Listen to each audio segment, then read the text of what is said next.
road driving, my driving instructor taught me to look ahead. You want to be looking, a few seconds up the road, so that if you can see that someone's braking, 500 meters up the road, that's going to affect all the traffic in front of you. But on the racetrack, is it a similar thing?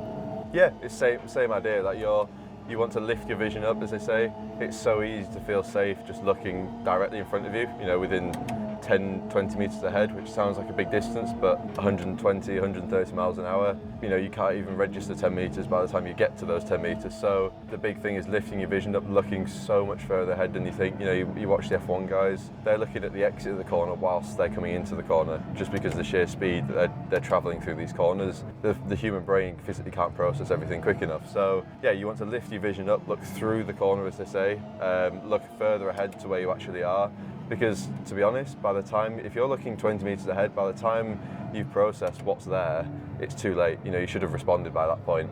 So it's a very common trait we see with people coming from the road to the race car, is that they have very shallow vision. They're looking at a very short distance ahead.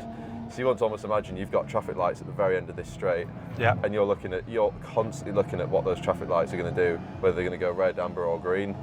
So you're always looking so much further ahead than you think you need to.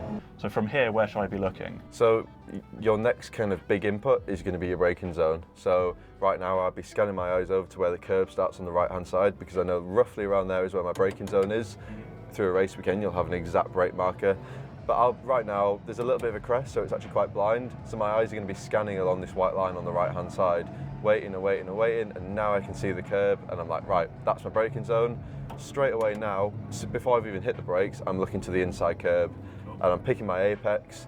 As soon as I've turned in, again, I'm lifting my vision up, and I'm now looking for the next curb across from us. So now I'm looking over to the right hand side.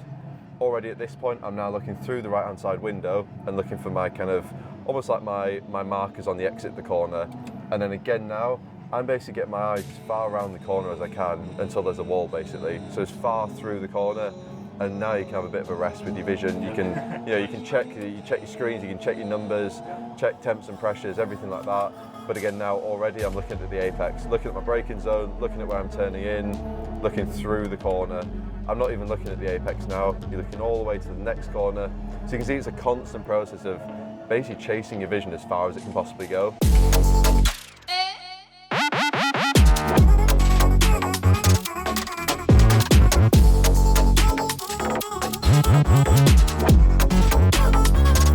Yeah, cool.